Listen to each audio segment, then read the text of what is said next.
दोस्तों ओल्ड फरीदाबाद से लाइव हूँ। देख सकते हैं यहाँ यूथ कांग्रेस प्रदेश अध्यक्ष दिव्यांशु राजा, नितिन कुमार सिंगला शहरी जिलाध्यक्ष, अभिलाष नागर ग्रामीण जिलाध्यक्ष। ये बताते हैं क्या खास है। एक खास प्रेस वार्ता शुरू होने वाली है। बताइए। देखिए, सबसे पहले तो सभी हमारे पत्रकार साथियों का हम स्वागत करते हैं कि आप आज यहाँ पर आए। इस पत्रकार वार्ता के अंदर बड़े छोटे समय में आप लोग यहाँ पर उपलब्ध हुए, उसके लिए आपका तहे दिल से धन्यवाद करती है जिला फरीदाबाद यूथ कांग्रेस। आज आपके बीच में, हम सबके बीच में प्रदेश के हमारे अध्यक्ष युवा कांग्रेस के दिव्यांशु राजा जी आए हुए हैं। मैं उनका स्वागत करता हूँ फरीदाबाद पहुँचने पर। हमारे साथ इस प्रेस वार्ता के अंदर जिला फरीदाबाद युवा कांग्रेस ग्रामीण के जिलाध्यक्ष भाई अभिलाष नागर जी, हमारे प्रदेश के महासचिव भाई अंशु शर्मा जी, हमारे बीच में भाई जिला उपाध्यक्ष ग्रामीण से श्री चुन्नू राजपूत जी, और बहुत ही मजबूत हमारे विधानसभा अध्यक्ष श्री सागर कौशिक जी बड़कल से, हमारे बहुत ही मजबूत जिला विधानसभा अध्यक्ष NIT से मुस्ताक खान जी, बहुत ही मजबूत विधानसभा अध्यक्ष हमारे प्रणव शर्मा जी फरीदाबाद 89 से, आकाश शर्मा बल्लभगढ़ विधानसभा से बहुत ही मजबूत हमारे अध्यक्ष, और सभी युवा साथी यहाँ पर आज उपस्थित हैं। आज यहाँ पर प्रदेश के अध्यक्ष दिव्यांशु राजा जी आप सभी के बीच में एक प्रेस वार्ता को संबोधित करने आए हैं। उसका क्या विषय है, क्या कार्यक्रम है, उसके बारे में सारा उल्लेख प्रदेश अध्यक्ष जी अपने जहन से देंगे। इसके लिए मैं प्रदेश अध्यक्ष जी से आग्रह करूँगा कि वो अपनी बात रखें।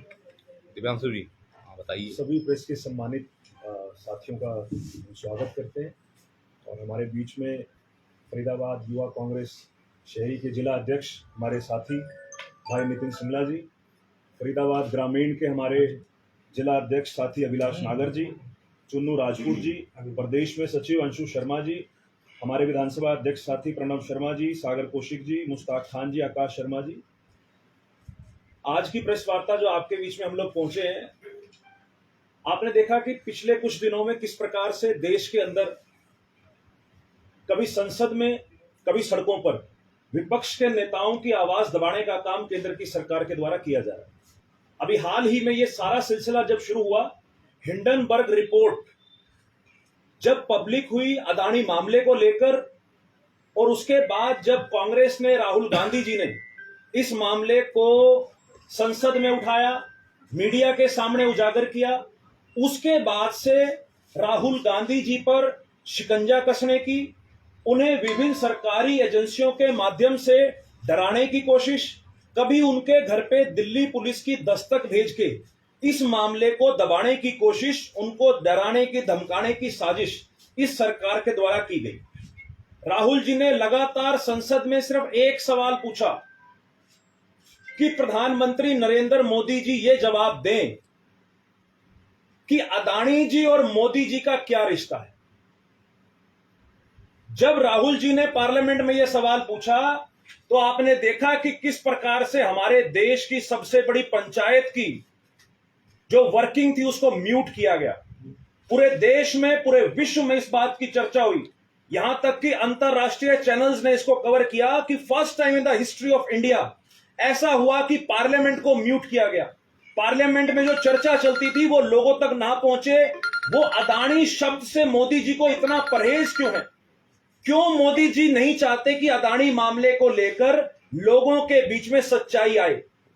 हिंदुस्तान के लाखों करोड़ों पैसा जो है आम आदमी का, वो आज PSUs के माध्यम से अदानी ग्रुप में लगा हुआ था। आज वो पैसा डूबने की कगार पे है। अदानी ग्रुप ने मैनिपुलेट करके, शेयर्स मैनिपुलेट करके गलत तरीके से उस पैसे का, जो हिंदुस्तान के आम नागरिक का पैसा था, आज वो पैसा SBI, LIC जैसे PSUs के माध्यम से डूबने की कगार पर है।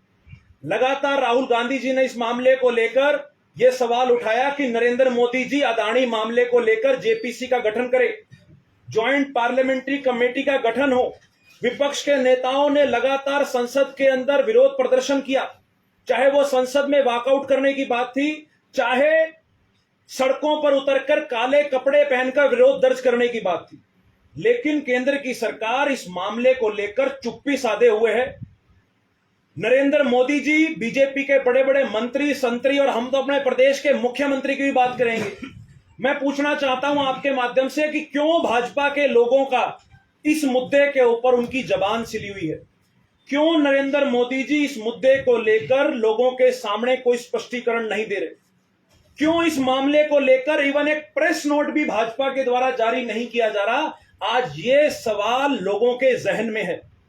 लोग आज इस बात की चर्चा ग्रामीण अंचल में भी करते हैं कि आखिर मोदी जी और अदानी जी का ऐसा क्या रिश्ता है कि जो बार बार कांग्रेस पार्टी इनके ऊपर सवाल खड़ा कर रही है, बावजूद उसके भाजपा की तरफ से कोई स्पष्टीकरण, भाजपा के किसी नेता का, किसी मंत्री का, प्रधानमंत्री का, मुख्यमंत्री का इसके ऊपर कोई जवाब नहीं आ रहा।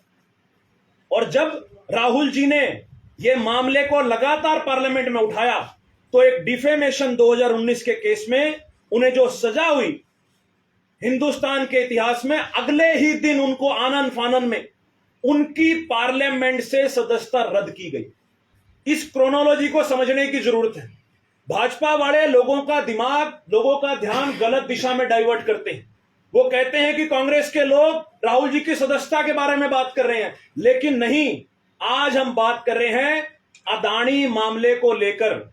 इस क्रोनोलॉजी को समझना पड़ेगा कि क्यों सरकारी एजेंसीज का दुरुपयोग विपक्ष की आवाज दबाने के लिए किया जा रहा है, क्यों पार्लियामेंट को अदानी मामले पर म्यूट किया जा रहा है, क्यों दिल्ली पुलिस की दस्तक राहुल गांधी जी के घर पर दी जा रही है, और जब राहुल जी ने इस मामले को उठाना बंद नहीं किया तो क्यों उनकी सदस्यता आनन फानन में रद्द की गई। वो सिर्फ एक ही वजह थी कि नरेंद्र मोदी जी ये नहीं चाहते कि संसद के अंदर या बाहर या मीडिया में या विपक्ष के कोई भी व्यक्ति अदानी मामले को लेकर कोई चर्चा करे। उसको लेकर यूथ कांग्रेस ने विरोध दर्ज किया, और पूरे देश के अंदर कांग्रेस पार्टी, यूथ कांग्रेस सड़कों पर उतरी। अभी हमारे कुछ साथियों पर मुकदमा दर्ज करने का काम इस सरकार ने किया इसी मामले को लेकर। हम आज भी सरकार से यही सवाल पूछते हैं, सरकार अदानी मामले को लेकर इतने डिफेंसिव मोड में क्यों है? वो 56 इंच की छाती, वो लाल आंखें अदानी मामले पर बंद कैसे हो गई? वो 56 इंच की छाती 26 इंच की कैसे हो गई? ये सवाल आज मीडिया के माध्यम से हम लोग पूछना चाहते हैं। हम लोगों ने प्रयास किया, प्रदर्शन किए, पोस्ट कार्ड अभियान चलाया। जो सवाल सरकार इस देश के चुने हुए सांसदों को जवाब देना वाजिब नहीं समझती, वो सवाल हम पोस्ट कार्ड के माध्यम से प्रधानमंत्री जी तक पहुंचा रहे हैं और उनसे ये पूछना चाह रहे हैं कि अदानी मामले पर वो लोग क्यों चुप हैं। और एक सवाल का जवाब अगर मोदी जी दे दें तो मैं ये समझता हूं कि इस पूरे हिंदुस्तान से बेरोजगारी खत्म हो जाएगी। कोई भी व्यक्ति हिंदुस्तान में गरीब नहीं रहेगा अगर एक सवाल का जवाब प्रधानमंत्री मोदी जी दे दें। वो ये बताएं कि 8 साल में कैसे उनका प्यारा मित्र अदानी, जो दुनिया में 609वें स्थान पर सबसे अमीर व्यक्ति था, वो इन 8 सालों में कैसे दूसरे रैंक पर पहुंच गया। ऐसा कौन सा चमत्कारी फॉर्मूला, ऐसा कौन सा चमत्कारी सूत्र नरेंद्र मोदी जी ने अदानी जी को बताया है जिसकी वजह से आज 609वें रैंक का व्यक्ति दूसरे स्थान पर पहुंचा है। अगर यह सूत्र हमें पता लग जाए, अगर यह सूत्र हिंदुस्तान की जनता को पता लग जाए, तो मैं ये समझता हूं कि हमारे प्रदेश से, देश से बेरोजगारी पूर्ण रूप से खत्म हो जाएगी और कोई भी व्यक्ति गरीब नहीं रहेगा। और इसके अलावा जो मुख्य आज आपके बीच में आए हैं, हमने प्रयास किए सरकार को जगाने के, सरकार से सवाल पूछने के, लेकिन सरकार इस मामले पर अपने होठ सिले बैठी है। सरकार इस पर कोई जवाब नहीं देना चाहती। इसलिए युवा कांग्रेस ने यह फैसला लिया कि हम लोग इस सरकार को जगाने के लिए, इस सरकार से सवाल पूछने के लिए हम एक विशाल मशाल जुलूस का आयोजन करेंगे और हरियाणा का प्रदेश स्तर का लोकतंत्र बचाओ मशाल जुलूस कार्यक्रम हम लोग फरीदाबाद जिले के अंदर, शहरी जिले के अंदर हम लोग करेंगे। 10 अप्रैल शाम 5 बजे हम लोगों ने इस कार्यक्रम को निर्धारित किया है। अग्रवाल धर्मशाला, पथवरी मंदिर, ओल्ड फरीदाबाद से QRG hospital via main market हमारा ये कार्यक्रम रहेगा। हजारों नौजवान साथी हाथों में मशाल लिए, क्योंकि मशाल क्रांति का प्रतीक है। मशाल क्रांति का प्रतीक है और वो मशाले पकड़े हमारे नौजवान साथी सड़कों पर निकलेंगे। लोगों को पता लगे कि ये सरकार किस प्रकार की धक्काशाही आज विपक्ष के नेताओं के साथ कर रही है। अगर विपक्ष के इतने कद्दावर नेताओं की सरकार आवाज बंद करना चाहती है, तो कल को वो समय भी दूर नहीं है कि बीजेपी इस देश से लोकतंत्र को खत्म कर देगी। लेकिन जब तक हम लोग जिंदा हैं, जब तक कांग्रेस जिंदा है, जब तक हमारे रगों में खून है, बीजेपी को, केंद्र सरकार को, नरेंद्र मोदी को, मनोहर लाल खट्टर को हम लोग इस प्रकार से धक्काशाही नहीं करने देंगे।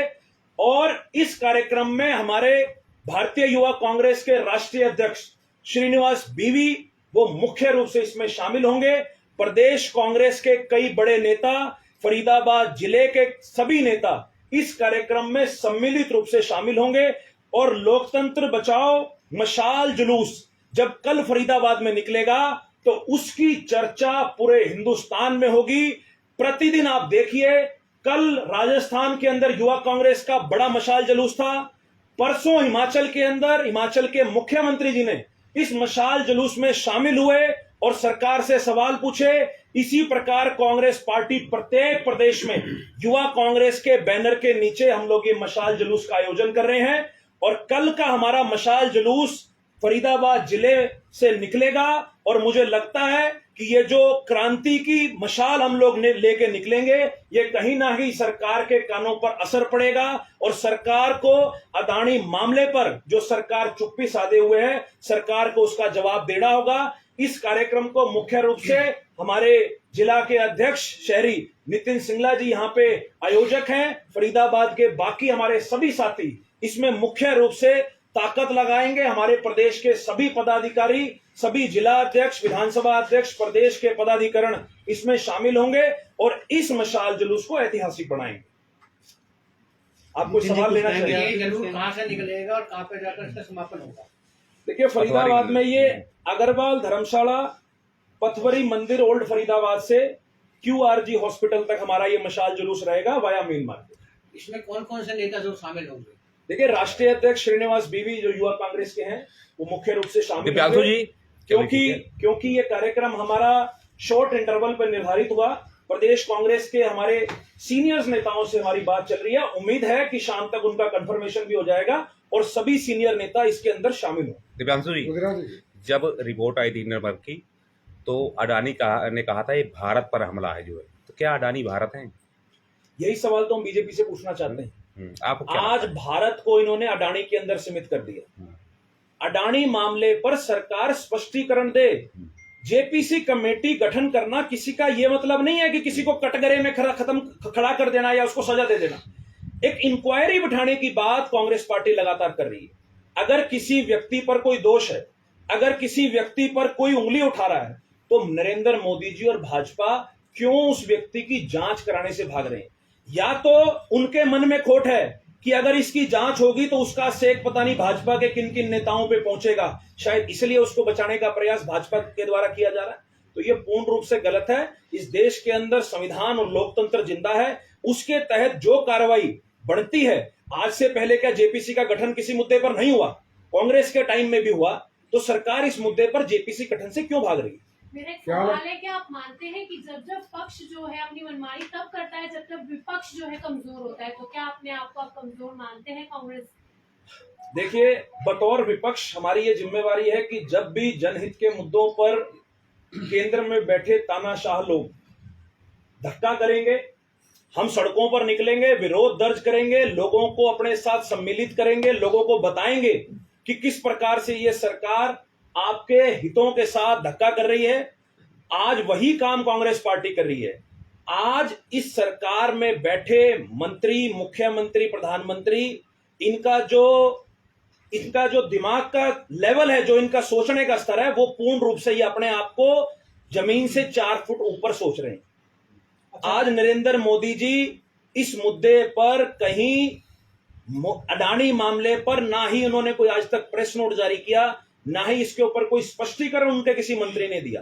तो सरकार अगर धक्काशाही करेगी तो बतौर विपक्ष होने के नाते हमारा ये फर्ज बनता है कि हम लोगों के बीच में जाएं, लोगों को बताएं और लोगों की आवाज बढ़ के सड़कों पर प्रदर्शन क्या करें। कहना चाहेंगे सर कि भारत जोड़ो यात्रा जब निकली थी उससे कहीं ना कहीं बीजेपी के अंदर बौखलाहट थी जो देखने को मिली है, या फिर 2024 के हिसाब दिशाई जा रही थी? देखिए, भारत जोड़ो यात्रा का जब हमारे मेवात के अंदर जब एंट्री हुई, हरियाणा में भारत जोड़ो यात्रा का इतना सफल आयोजन रहा, कार्यकर्ताओं ने, आम आदमी ने, लोगों ने सड़कों पर निकल के जिस प्रकार से राहुल गांधी जी को देखने की और उनके साथ उन मुद्दों पर जुड़ने की होड़ लगी हुई थी। मेरे को फरीदाबाद का वो समय भी याद है। पैर के ऊपर पैर रखने की जगह नहीं थी, लोगों के ऊपर लोग चढ़ रहे थे। और आज बीजेपी कहीं ना कहीं राहुल जी की इस पॉपुलैरिटी से डर रही है। राहुल जी पर बार बार शिकंजा कसना, राहुल जी की सदस्यता को रद्द करना, ये सभी चीजें एक दूसरे से जुड़ी हुई हैं। और जो करी आपने 2024 की बात, मैं आज फरीदाबाद आया हूं, मैं पूरे हरियाणा में घूमता हूं, शायद ही कोई ऐसा दिन होता है जिस दिन मेरी गाड़ी कहीं ब्रेक मारती हो। मैं ये बात हमेशा हर जिले में मीडिया के सामने कह के जाता हूं। मेरे से आप कागज पे लिखवा लो, मैं आपको स्टैंप पेपर पे लिख के देने को तैयार हूं। 2024 में हरियाणा के अंदर बीजेपी 2 डिजिट में भी नहीं रहेगी। बड़े से बड़े मंत्री, संतरी और समेत मुख्यमंत्री का लोग सफाया करेंगे। करनाल जिले में मैं रेगुलर जाता हूं, लोगों का इतना ज्यादा विरोध मनोहर लाल खट्टर जी के लिए है, तभी ये चर्चाएं आज के समय तेजी पकड़ रही हैं कि मनोहर लाल खट्टर जी कहीं फरीदाबाद की किसी विधानसभा से तो चुनाव नहीं लड़ेंगे, कहीं पंचकुला के किसी विधानसभा से तो चुनाव नहीं लड़ेंगे, कहीं गुड़गांव की किसी विधानसभा से तो चुनाव नहीं लड़ेंगे। ये ऐसा इसलिए है क्योंकि मुख्यमंत्री जी खुद अपनी राजनीतिक जमीन करनाल से खो चुके हैं। क्या विरोध मुख्यमंत्री का है या भाजपा का है? आपके सिनेरियो की बात करें। देखिए, ये मामला केंद्र की सरकार का है, लेकिन इसमें जिम्मेवारी भाजपा के प्रत्येक उस जिम्मेवार पद पर बैठे, संवैधानिक पद पर बैठे व्यक्ति की है जो कहीं ना कहीं भाजपा से जुड़ा हुआ है। चाहे उसमें मुख्यमंत्री जी की बात हो, चाहे प्रधानमंत्री की बात हो, चाहे कैबिनेट में बैठे किसी मंत्री की बात हो, और चाहे केंद्र में बैठे किसी मिनिस्टर की बात हो। बहुत सारे अपोजिशन वाले लीडर हैं, वो चाहते हैं राहुल गांधी अपील ना करे, एक तरह से उनको उकसा रहे हैं कि अपील मत करो, कुर्बान हो जाओ। और वो चाहते हैं कि राहुल गांधी अगला चुनाव ना लड़े और पीएम पद की रेस से बाहर हो जाए। इस पर क्या कहेंगे? जो नेता खुश हैं। देखिए, किसी की खुशी या दुख जिनको जिस बात से है उस पर मैं नहीं जाऊंगा, लेकिन लीगली, क्योंकि हमारी लीगल टीम कांग्रेस की उसके लिए काम कर रही है, जो उसमें लीगली चीजें करनी होंगी, चाहे वो हायर कोर्ट में जाना हो, तो वो सारी चीजें लीगल तौर पे खंगाली भी जा रही हैं और उस पर जो भी कार्रवाई लीगली बनती है वो कांग्रेस पार्टी की दिव्यांशु जी, 2019 विधानसभा चुनाव में प्रभारी कौन था? हरियाणा का जो है चुनाव प्रभारी कौन था कांग्रेस का जो है प्रभारी कौन था हरियाणा में? हरियाणा आजाद साहब थे, आजाद साहब थे। आजाद साहब थे। तो कुछ लोगों का कहना है कि मुंह में राम बगल में छुरी थी उनकी जो है। आजकल लोग जैसे बोल रहे हैं कि राहुल गांधी ऐसे हैं वैसे हैं, मतलब कुछ लोगों का कहना है जो हरियाणा के प्रभारी थे, लेकिन उन्होंने कांग्रेस का साथ नहीं दिया 2019 में भी दिन से जो। देखिए, ऐसी बात नहीं है, वो अब परिस्थितियों के हिसाब से लोग अपनी बात बदलते हैं। आजाद साहब कांग्रेस पार्टी छोड़ के चले गए, लेकिन प्रदेश के अंदर कोई भी चुनाव लड़ा जाता है तो प्रदेश कांग्रेस के नेतृत्व के हिसाब से चुनाव लड़ा जाता है। आज हरियाणा के अंदर जो प्रदेश कांग्रेस का मजबूत नेतृत्व है, आज हुडा साहब और उदय भान जी जो CLP और PCC अध्यक्ष हैं, और जो हमारी समूची कांग्रेस की लीडरशिप है, दीपेंद्र हुडा जी, आज मैं आपको 100% ये लिख के कह सकता हूं, आप भी महसूस करते होंगे, आप चाहे ग्रामीण अंचल में चले जाओ, चाहे शहरी एरिया में चले जाओ, आज लोगों के दिलो दिमाग में जबान पे एक बात है। और आज मैं आपको ये बात बता दूं कि इस चुनाव का, 2024 के चुनाव का, ना कांग्रेस इंतजार कर रही है ना भाजपा इंतजार कर रही है। 2024 के चुनाव का तो अब लोग इंतजार कर रहे हैं। लोग ये कह रहे हैं कि हम उस दिन का इंतजार कर रहे हैं जब वो मशीन हमारे सामने होगी और वो खटका इतनी जोर से दबाएंगे कि उसकी आवाज चंडीगढ़ तक जाएगी। ये तो सब ठीक है, लेकिन आपके संगठन ही नहीं आपके पास, तो आप कैसे लड़ेंगे? देखिए, हरियाणा युवा कांग्रेस के अध्यक्ष के नाते आज मैं आपके सामने बैठा हूं। मैं आपके अपने कार्यक्षेत्र में मेरी जो चीजें आती है मैं आपको सामने से कहना चाहूंगा। हमारे बड़े मजबूत 31 जिलाध्यक्ष हैं, क्योंकि हमारे संगठन के हिसाब से शहरी और ग्रामीण को अलग अलग बांटा हुआ है। 90 के 90 हमारे विधानसभा अध्यक्ष हैं। प्रदेश कार्यकारिणी में हमारे पास उपाध्यक्ष हैं, प्रदेश में जनरल सेक्रेटरी हैं और अब उसके बाद हमने ब्लॉक स्तर पर, बूथ स्तर पर अपने संगठन निर्माण का काम शुरू कर दिया है। आने वाले 3 महीने में आप देखेंगे प्रत्येक बूथ पर 5-5 नौजवानों को जोड़ने का कार्यक्रम बूथ जोड़ो यूथ जोड़ो के माध्यम से युवा कांग्रेस कर रही। सर नितिन जी, कितने लोग कल यात्रा में दिखेंगे मसाल जुलूस में? देखिए, मैं सबसे पहले तो अपने आप को कुछ नसीब मानता हूँ कि हरियाणा प्रदेश युवा कांग्रेस के हमारे अध्यक्ष बहुत ही ओजस्वी, बहुत ही ईमानदार, कर्मठ, शिक्षित, बहुत ही मधुरभाषी हमारे अध्यक्ष दिव्यांशु बुद्धि राजा जी ने और राष्ट्रीय अध्यक्ष श्रीनिवास बीबी जी ने, हरियाणा प्रदेश कांग्रेस के पूरे नेतृत्व ने मुझ पर भरोसा जताया। मेरे जिले पे, मेरे सभी अध्यक्षों पे, मेरे साथी अध्यक्ष अभिलाष नागर पे हम पे भरोसा जताया और भरोसा जताते हुए जिम्मेवारी हमें सौंपी। और मैं आपको बता दूं, आप जैसा कि सारे मीडिया के जितने साथी हैं फरीदाबाद के लोग, मैं श्री लखन सिंगला जी का पुत्र हूँ, इससे तो कोई दो राय नहीं। और जो आप लोग जानते हैं जिस तरीके के कार्यक्रम वो करते आए हैं, उन कार्यक्रमों से हमने भाई पार्षद, पूर्व पार्षद रोहित सिंगला जी ने, हम लोगों ने कुछ सीखा है। और आज उनके पथमार्ग पर चलते हुए, मेरे आदरणीय नेता दीपेंद्र हुड्डा जी के मार्ग पर चलते हुए, उदयभान जी के मार्गदर्शन में और हमारे सबके अपने नेता भूपेंद्र सिंह हुड्डा जी के नेतृत्व में जो हमने सीखा, उसको देखते हुए कल आप फरीदाबाद के अंदर मैं आपको भरोसा दिलाने जा रहा हूँ कि आप ऐतिहासिक मशाल जुलूस यात्रा देखेंगे। शायद मुझे लगता है कि सभी मीडिया के साथी जब लास्ट में जब इस कार्यक्रम का समापन होगा तो आप हमारी पीठ थपथपा के जाएंगे कि आखिरकार फरीदाबाद जिले में कांग्रेस पार्टी ने इस विपक्ष का एक रोल निभाते हुए इस भारतीय जनता पार्टी की ईंट से ईंट बजाने का काम किया। कल की तैयारियां हैं और तैयारियों का परिणाम कल मिलेगा, कल पता लगेगा। कल आप ही पास और फेल हमें करेंगे। कल मीडिया बताएगी कि क्या इन युवाओं ने मिलके, इन अध्यक्षों ने मिलके, मेरे साथी युवा विधानसभा अध्यक्षों ने मिलकर जो मेहनत करी, क्या वो सफल हुई कि नहीं हुई। लेकिन मैं आपको एक बात बता दूं, मैं पिछले 12 साल से यूथ कांग्रेस के अंदर काम कर रहा हूं। हमारी पहली जो सीढ़ी है वो NSUI होती है, छात्र राजनीति, उसके बाद में युवा राजनीति, हमारी युवा कांग्रेस होती है, फिर हमारी बड़ी कांग्रेस होती है। जब से युवा कांग्रेस में आया हूँ, जितने भी अध्यक्ष प्रदेश के अंदर रहे, मैंने सभी के साथ काम करा। जितने राष्ट्रीय अध्यक्ष रहे, चाहे वो लेट श्री राजीव सातव जी रहे, चाहे वो राजा बराड़ जी रहे, चाहे वो हमारे अब के अध्यक्ष श्रीनिवास बीबी जी रहे, केशव चंद यादव जी रहे, मैंने सबके साथ काम किया है। लेकिन प्रदेश के अंदर जितने भी अध्यक्ष अब तक बने हैं, पहले भी चुनाव से बने हैं और आप लोगों के आशीर्वाद से हम लोग भी चुनाव से जीत के आए हैं। लेकिन मैंने ऐसे ओजस्वी प्रदेश अध्यक्ष भाई दिव्यांशु जैसे ऐसे विचार अध्यक्ष के साथ कभी काम नहीं करा। मैं आपको आज ये बात मीडिया के माध्यम से बता दूं। और इन्होंने फोन करा कल 12 बजे कि सिंगला जी, आपने ये कार्यक्रम करना है, मशाल जुलूस निकालना है, फरीदाबाद जिले को ये मौका दिया जा रहा है। मैंने उसको एक्सेप्ट किया और एक्सेप्ट करके अपनी टीम से बात करी, सभी अध्यक्षों से, उन्होंने उसमें हामी भरी। और आपको कल का जो कार्यक्रम है उसकी रूपरेखा बता दूं कि हम लोग अग्रवाल सदन तेल मिल वाली धर्मशाला पर सब एकत्रित होंगे।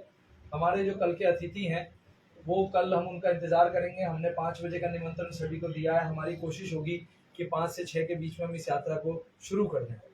मशाल लेकर हम इस यात्रा को लेंगे। एक शांतिपूर्ण प्रदर्शन ये होगा। हमारा संदेश लोगों तक सिर्फ ये संदेश पहुंचाने का मकसद है कि ये जो लौ जल रही है हमारे हाथ में, ये जल रही है हमारे दिल में, ये एक क्रांति है जो आएगी एक ना एक दिन आप सबके भी दिल में। तो हमारा एक उद्देश्य है जिसे हम कल पूरा करेंगे। हमारा किसी की बात को सही और गलत ठहराने का कोई मकसद नहीं है। हमारा मकसद सिर्फ इस बात का है कि क्या देश का जो विपक्ष का सबसे बड़ा लीडर है हमारे राहुल गांधी हैं, क्या आज ऐसे दिन आ गए हैं कि किसी कोर्ट ने, किसी न्यायालय ने आज तक भी किसी को इतनी बड़ी मैक्सिमम सजा अगर दी हो तो उसका नाम बताया जाए। लेकिन मैं ये मानता हूं कि हम कल इसका पुरजोर तरीके से विरोध करेंगे, इस मशाल यात्रा को आगे बढ़ाएंगे और हमारे राष्ट्रीय अध्यक्ष श्रीनिवास बीबी जी का फरीदाबाद का जो पहला आगमन है उसमें पुरजोर तरीके से उनका स्वागत करेंगे। प्रदेश के वरिष्ठ लीडरों से हमारा संपर्क चल रहा है, वो भी शायद इसमें शामिल होंगे और फरीदाबाद के सभी वरिष्ठ लीडरों को भी हमने इसका आमंत्रण दिया है कि वो सब इसमें आए। ठीक है, थैंक यू। एक जो है क्या नाम है